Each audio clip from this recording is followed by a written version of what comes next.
عام طور پر لوگ بیٹھ کے، معاف کیجئے یہ لفظ استعمال کر رہا ہوں ممبر سے، لیکن بہرحال زبان کے سرمایہ میں شامل ہے، لوگ عام طور پر اللہ کے سامنے بنیوں والا حساب لے کے بیٹھتے ہیں۔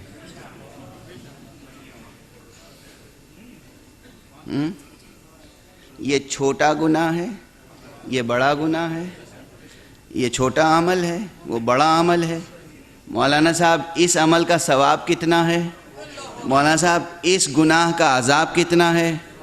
تو ہم اگر بڑا ثواب کا کام کر لیں اور چھوٹا سا گناہ کر لیں تو اس میں سے اتنا کاٹ کے باقی تو بچے گا نا۔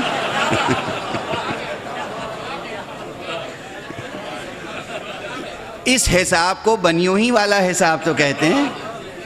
یہ مومن کا حساب نہیں ہے، یہ کسی عاشق کا حساب نہیں ہے، یہ بندگی کا حساب نہیں ہے، یہ بنیوں والا حساب ہے۔ ٹھیک ہے؟ یہ مینٹلٹی لے کر ہرگز دین اختیار نہ کریں۔ روایت میں تمثیل موجود ہے، مثال موجود ہے، بلکہ واقعہ ہے جس پر روایت ہے کہ کہیں واز ہو رہا تھا، کسی صاحب نے واز سنا، اللہ کی راہ میں کوئی ایک روٹی دے تو اس کا 40 ثواب ہے، 40 گنا اجر ہے۔ وہاں سے نکلے اور نانوائی کی دکان تھی، ایک روٹی چوری کر لی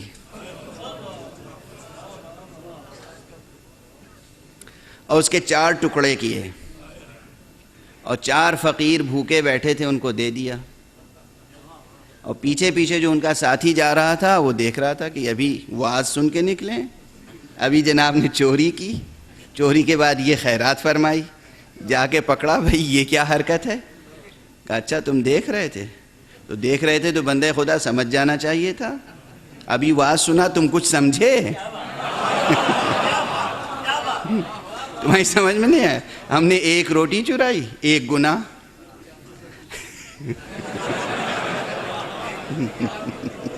ایک گناہ نا، اللہ گناہ، ایک گناہ کا ایک ہی بدلہ دیتا ہے نا، ایک گناہ، اور ہم نے 4 فقیروں کو کا پیٹ بھرا تو کتنا ثواب ملا؟ اس میں سے ایک مائنس کر دیں گے، باقی تو بچا نا۔ آپ ہنس رہے ہیں؟ یہ حساب مومن کا حساب نہیں ہے، یہ حساب طغیان کے زمرے میں آتا ہے، یہ حساب سرکشی کا حساب ہے۔ گناہوں کو اس طرح چھوٹا بڑا نہ حساب کیا کریں۔ اصلاً ہر وہ گناہ جو جان بوجھ کر کیا جائے بڑا گناہ ہے، اور بڑے سے بڑا گناہ اگر نادانستہ طور پر ہو جائے، سہون ہو جائے یا جبر کی حالت میں کرایا جائے تو معاف ہے۔ وہ خدا جبر کیسے کر سکتا ہے نیکیوں کے لیے جو جبرن گناہ کو بھی معاف کر دے؟